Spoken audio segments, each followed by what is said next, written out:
Assalomu alaykum muxlislarimiz, yaxshimisizlar hammanglar? Mana bugun Xudo xolisa bugun birinchi kuni blogerligimni boshladim mana. Bitta Xikol fermaga keldik. Qibray tumani. Qibray tumanida, qayerga qarashli? Sharq mahallasi. Sharq mahallasi, Azovchidan tepa tomonda Qibray tomonga qaraydi. Mana rosa xikollarni zo'r qilib boqib qo'yibdilar mana bu yerda. Bitta menimcha bular erkaklar shekilli, samkali ekan, yetilib kelayotgan tayyor samkalar. Telefon raqamlarini yozib qo'yma, bemalol aloqaga chiqaverasizlar. Mana bu yerda eng zo'rlari mana bu yerda qaranglar. Voy, bolalar yotishibdi mana. Mana baraka degani mana mashinasi bo'ladi-da, qaranglar. Yemni sifatli yem beradilar, yaxshi yem, mana karmoshkalarni ham to'ldirib sotib qo'yibdilar. Quyonlari katta ekan, o'zim havasim kelib ketdi. Xikol boqsammi mana? Qarang.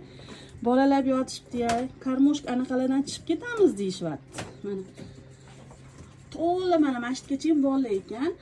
Men nomerlarni yozib qoldiraman, o'zingizlar aloqaga chiqasizlar. Mana bu yoqda ham ko'p. Hozir mana gofrani o'chirdik. Gofralar qilib qo'yibdilar, salqin zo'r ekan.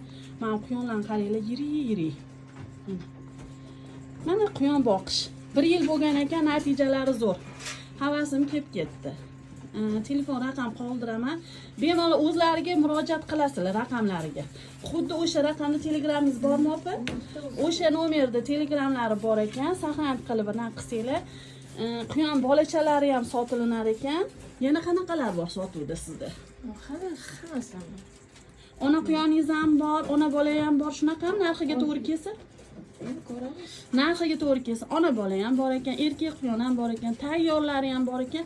Mana Chirchiq shahri Qibrayliklar bemalol kelib olib ketaversanglar bo'ladi. Mana. Rosa ko'rib havasim kelib ketdi. Xikol bular Velikanga kiradi. 5,5 kilo ves bo'ladigan quyonlar. Hammasi bolalar yotdi. Rosa tez bolalaydigan quyonlar bular. Telefon raqam qoldiramiz. Faqat bularga telefon qilasizlar.